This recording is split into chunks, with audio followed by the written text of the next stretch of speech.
Então, seguindo a aula, né, vamos fazer agora a resolução dos exercícios deste módulo, que é o módulo 9 da apostila 2.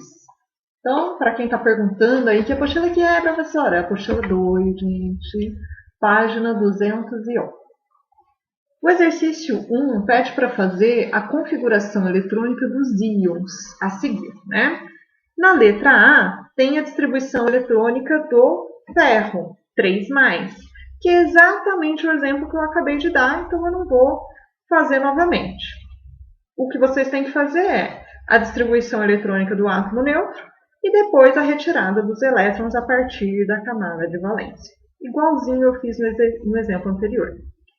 A letra B é o ferro 2+, né? O ferro pode ter a valência 3+, como a valência 2+.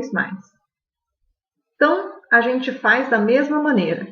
Segue a distribuição eletrônica do átomo neutro, né? Então, fazendo a distribuição eletrônica do ferro, fica 1s2, 2s2, 2p6, 3s2, 3p6, 4s2, 3d6. A gente verifica onde é a camada de valência. É sempre aqui tem um número quântico principal, que é esse número maior que aparece atrás da letrinha, esse é o número quântico principal. Aquele que tiver um número maior vai ser a camada mais externa, ou seja, a camada de valência. No caso do ferro, é a quarta camada. Como é o ferro 2+, significa que o ferro perdeu 2 elétrons. Se ele perdeu 2 elétrons, ele perde a partir da camada de valência. Então, eu retiro os 2 elétrons a partir da camada de valência e refaço a distribuição. Escrevo novamente, assim para o ferro 2+. Então, se eu retirei esses 2 elétrons da camada de valência, a distribuição fica 1s2, 2s2, 2p6, 3s2, 3p6, 3d6, ok? Continuando os exercícios, então a gente fez a letra A, a letra B. A letra C é para o flúor menos. Então, se a carga dele é 1-, né, a gente pode colocar só o símbolo menos, isso significa que é 1-, certo? Então, se a carga dele é negativa, significa que ele é um ânion e não um cátion, como era o caso do ferro. Mas a gente vai fazer da mesma forma. A gente inicia a distribuição eletrônica fazendo a distribuição eletrônica do átomo neutro, né? Então, você utiliza o número atômico, no caso do flúor é o 9, faz a distribuição seguindo o diagrama de Linus-Pauling para o flúor. Fica 1s2, 2s2, 2p5, né? Então, somando aqui, nós temos os 9 elétrons do flúor neutro distribuídos. Qual que é a camada de valência? A camada de valência é a segunda camada, que é a que tem o número quântico principal maior, que é o 2. Né? Lembrando que todo que aparece 2 faz parte, então, da camada de valência. Então, a camada de valência do flúor é 2s2, 2p5. Né? Então, é uma camada que apresenta 2 subníveis. O flúor tem carga 1-, então significa que o flúor neutro ganhou 1 elétron, né? Então eu coloquei aqui, ganhou 1 elétron onde? Na camada de valência, né? Não vai ser em qualquer lugar. Então, a gente refaz a distribuição eletrônica colocando esse elétron na camada de valência. Então, eu vou colocar onde? Vou colocar aqui no 2s2? Não, né? Não cabe mais elétrons no 2s2, ele já está completo. Mas o 2p5 está incompleto, porque o subnível P suporta até 6 elétrons e ele está com 5. Então, é aqui que eu vou colocar esse elétron que está faltando, né? que vai ser adicionado. Então, a distribuição eletrônica do flúor 1- fica 1s2, 2s2, 2p6, certo? A distribuição eletrônica, então, do enxofre 2-, né? Então, mais uma vez, faz a distribuição eletrônica do átomo neutro. Então, o átomo neutro apresenta 16 elétrons, faz a distribuição eletrônica, seguindo o diagrama. Então, a camada de valência do enxofre é a terceira camada, que tem o subnível 3s2 ou 3p4, e ele ganhou 2 elétrons. Ganhou onde? Na camada de valência. Eu vou colocar esses 2 elétrons no subnível P, porque o subnível P não está completo, né? Ele suporta até 6 elétrons. Então, ele tem que ganhar 2 elétrons, eu coloco aqui, ó, nesse subnível. E reescrevo a distribuição eletrônica agora do íon, né? Que vai ficar, então, 1s2, 2s2, 2p6, 3s2, 3p6, certo? Com isso, a gente finaliza, né, a distribuição eletrônica aí do enxofre. Continuando, o exercício 2 da página 211, seguindo aí a sequência, diz o seguinte, né? Íons são estruturas eletricamente carregadas, podendo ser positivas quando perdem elétrons e negativas quando ganham. Considere certo íon de carga 2+, cujo número de prótons seja metade do seu número de massas, sendo A igual a 40. Dê a distribuição eletrônica para este íon, certo? Então você deve estar acompanhando aí pela apostila, né? Para ficar um pouco mais fácil você acompanhar o título. Seguinte, o exercício diz sobre um íon de carga 2+, significa então que é um cátion. Se é um cátion, significa que o átomo neutro perdeu elétrons. Perdeu quantos elétrons? 2 elétrons. Ele fala mais uma informação sobre esse íon. Ele fala que o número de prótons desse átomo é igual a metade do número de massa. Vamos lembrar? O número de prótons é a mesma coisa que o número atômico, o Z maiúsculo.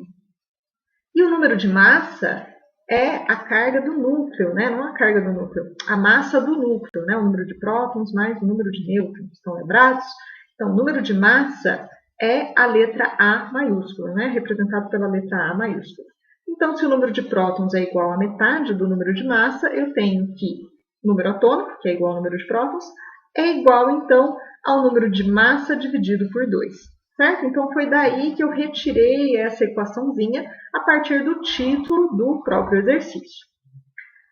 E ele fala ainda que o número de massa desse átomo é igual a 40. Então, eu tenho essa informação. Substituindo aqui na equação que a gente produziu a partir do título, a gente tem que o número atômico é igual a 40 dividido por 2, que nada mais é que 20. Né? Então, a gente sabe que o número atômico é 20. Então, o número de prótons é igual a 20. Ele pede a distribuição eletrônica do íon 2+.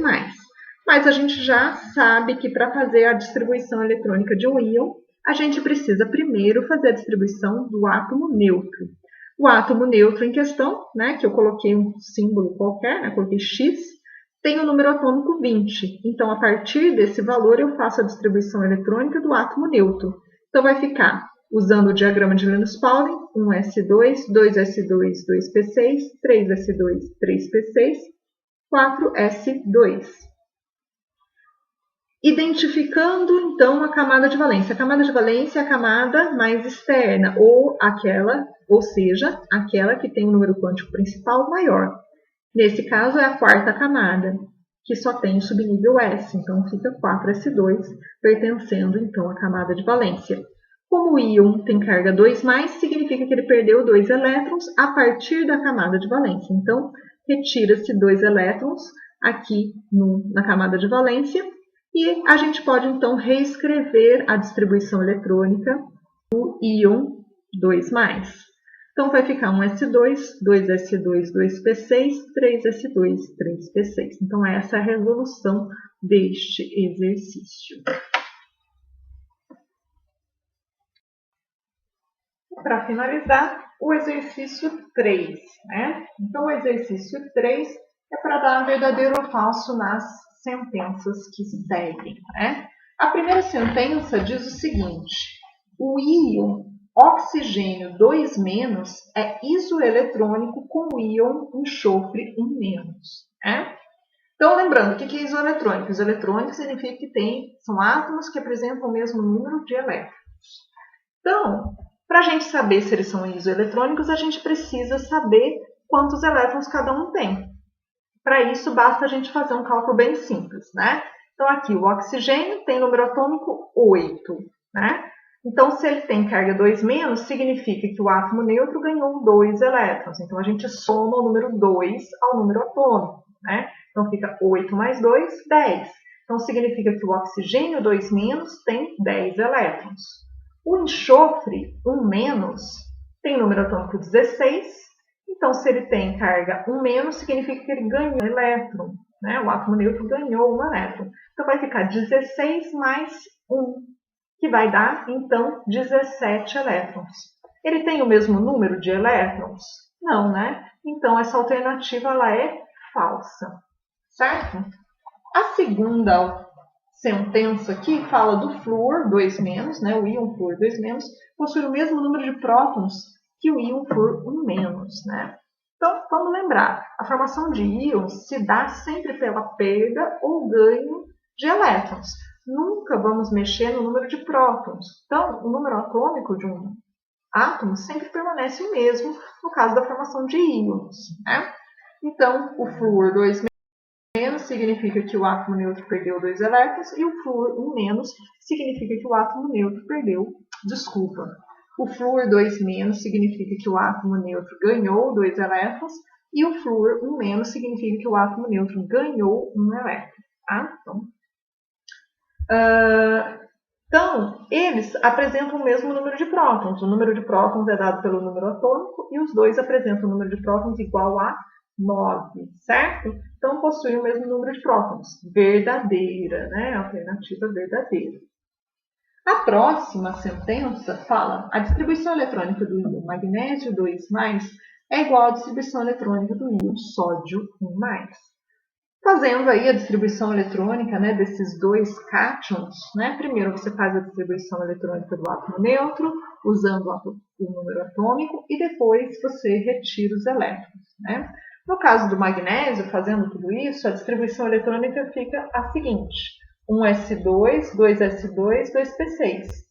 Para o sódio, a distribuição eletrônica, para o sódio 1+, a distribuição eletrônica fica 1s2, 2s2, 2p6. Então, a distribuição eletrônica é igual para esses dois cátions, então essa sentença é verdadeira. Seguindo, comparando o átomo bário com o átomo de césio, pode-se afirmar que são isótonos. Lembrando que são isótonos, isótonos, N de nêutrons, né? Iso de igual. Então, são átomos que têm o mesmo número de nêutrons, está afirmando isso. Para a gente saber se tem o mesmo número de nêutrons, a gente precisa calcular o número de nêutrons, né? Então, para a gente calcular o número de nêutrons, basta a gente subtrair o número de massa, que é o número de cima, pelo número atômico, que é o número de baixo. Então, fazendo aqui para o bário, né, nós temos aqui que o número de nêutrons é 81. Para o césio, se a gente subtrair 157 de 55, fica que o número de nêutrons é 82. Então, o bário tem um número de nêutrons igual a 81, que é diferente do número de nêutrons do césio, que é 82. Então, eles não são isótopos, certo? Então, essa alternativa é falsa. A última sentença diz: a distribuição eletrônica no nível de valência do argônio é 3s2, 3p6. Então, para a gente saber a distribuição eletrônica no nível de valência, ou seja, camada de valência, a mesma coisa, a gente tem que fazer a distribuição eletrônica do argônio. Então, o argônio tem distribuição eletrônica seguinte, ó, 1s2, 2s2, 2p6, 3s2, 3p6. A camada de valência é a camada mais externa, né? Então, a camada mais externa é a terceira camada. Tudo que tem 3 faz parte dessa camada. Então, a camada de valência tem a distribuição 3s2, 3p6. Então, essa sentença também está correta. Então, as sentenças ficaram as seguintes: falsa, verdadeira, verdadeira, falsa, verdadeira. Né? Então, resposta, né? Letra D. Letra D. Com isso, a gente finaliza aqui o capítulo 9, né? Desculpa, o módulo 9 aqui do capítulo 2 de vocês, certo? Da apostila 2. E, na sequência, né, na próxima aula, a gente vai, então, iniciar o terceiro capítulo, né? O capítulo 3, que fala sobre tabela periódica. Eu espero que vocês estejam bem, espero que esse formato esteja legal, né? Que a gente não fique tão cansativo assim em seguida, ok? Muito obrigada por assistirem e até o próximo vídeo.